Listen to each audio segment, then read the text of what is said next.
Sinasabi ko sa inyong mga nakikinig sa akin, mahalin ninyo ang inyong mga kaaway at gawan ng mabuti ang mga napupuot sa inyo.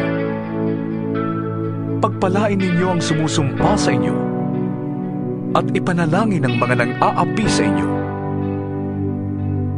Kapag sinampal ka sa isang pisngi, iharap mo rin ang kabila.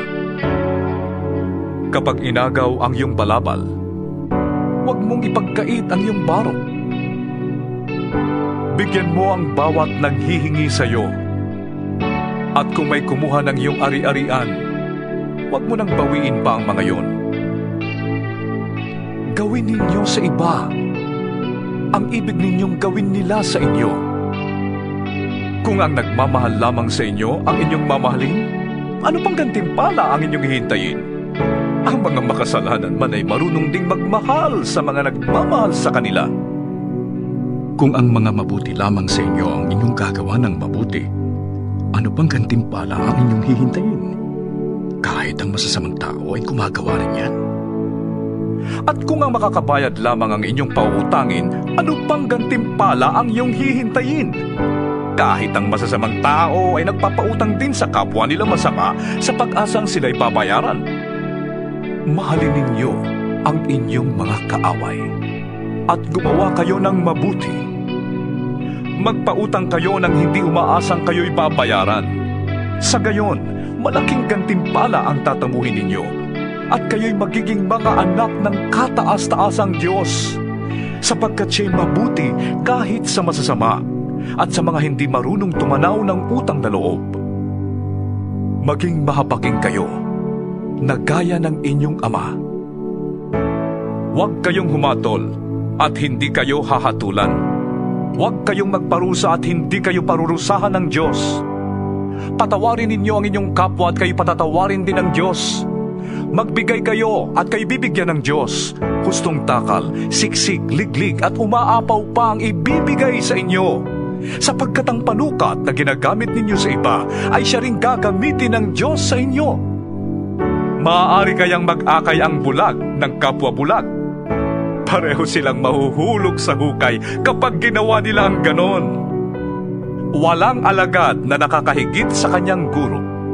Ngunit kapag lubusang naturuan, ang alagad ay makakatulad ng kanyang guro.